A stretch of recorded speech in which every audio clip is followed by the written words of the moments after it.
Merci, Monsieur le Président. Vous voulez faire de ce rapport annuel un moment structurant pour débattre de la trajectoire de la transition écologique de notre métropole.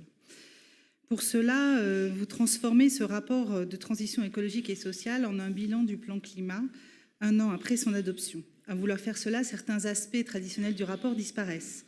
Le volet économique, déjà, avait disparu au début de votre mandature. C'est le volet social ici qui s'en amenuise considérablement.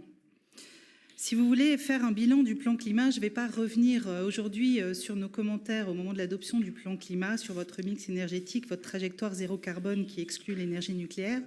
Je pense que je vais me concentrer aujourd'hui sur ce qui aurait dû être les sujets principaux du rapport de transition écologique et sociale. Pour qu'on puisse comparer ce rapport avec un bilan du plan climat, il aurait fallu que les informations chiffrées soient comparables à celles du plan, qu'on puisse identifier une trajectoire, que les indicateurs soient renseignés. Ici, vous avez mélangé les objectifs du plan climat avec des indicateurs du rapport de transition, et le résultat n'est pas lisible. À titre d'exemple, dans ce rapport, qui concerne des données 2022, les chiffres clés du territoire datent de 2021. Quand ils sont comparés à des données, ils sont comparés à des données 2020, alors même que la trajectoire de référence du plan climat est de 2019. Donc ce bilan du plan climat n'était pas obligatoire et pour cause, c'est un peu prématuré, voire même précipité d'avoir voulu en faire un bilan à 1 an, alors que les chiffres ne sont pas disponibles, alors que vous avez mélangé émissions et empreinte carbone et que vous l'aviez dit en commission, je m'étonne que vous ne l'ayez pas corrigé dans ce rapport ou au moins dans la présentation pour notre conseil. Ce rapport de transition écologique et sociale n'est donc plus un rapport réglementaire, ce n'est pas encore un bilan du plan climat non plus, ça relève plus d'un catalogue et 5 mois après le rapport annuel d'exécution de votre mandature, ça fait beaucoup de rapports d'autosatisfecit. Et pourtant, vous auriez pu en faire un rapport équilibré, un rapport qui met en avant des avancées, dont on aurait pu se féliciter ensemble. Le développement des réseaux de chaleur, le RER métropolitain, la biodiversité.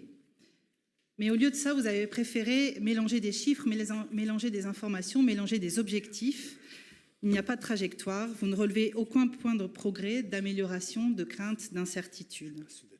Au regard des enjeux, le rapport aurait pu faire preuve également d'un peu plus d'autocritique. Sur la question de la décarbonation des mobilités, par exemple. Oui, la pratique du vélo augmente et on s'en réjouit tous, plus 14% en 1 an, c'est énorme, mais ça n'est malheureusement pas dû qu'à l'action de la métropole. Il y a un accompagnement de la métropole, oui, mais qui ne suit pas le rythme de progression de son utilisation.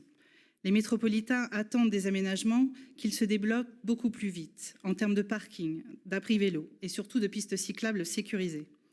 Sur ce dernier point, on constate des incohérences entre le rapport de cette année et celui de l'année dernière. Les critères pour mesurer les pistes cyclables ne sont pas les mêmes.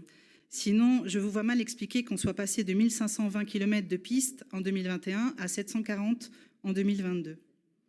Autre exemple, les déchets, point sur lequel vous connaissez notre attachement. Oui, le plan stratégique déchets a été adopté en mars 2022. Il fixe le cap pour une réduction importante de nos déchets sur notre territoire. Mais il ne fait que se conformer à des exigences réglementaires. Et nous serons en retard. Sur les biodéchets, même si une expérimentation a été lancée, nous n'aurons pas de mise en place effective d'une solution de tri au 1er janvier 2024, dans 1 mois. Être ambitieux, c'est aussi être en avance sur des mesures réglementaires indispensables ou au moins ne pas être en retard. Dernier exemple, le PLU. Nous avions soulevé des craintes, les limites de la 11e modification qui n'est pas achevée et nous attendons toujours le début d'une révision du PLU. Alors oui, les choses avancent. Vous dites que vous avez eu la satisfaction du ministre Béchu. Je pense que sa satisfaction sera plus réelle et plus grande quand le plan sera mis en œuvre.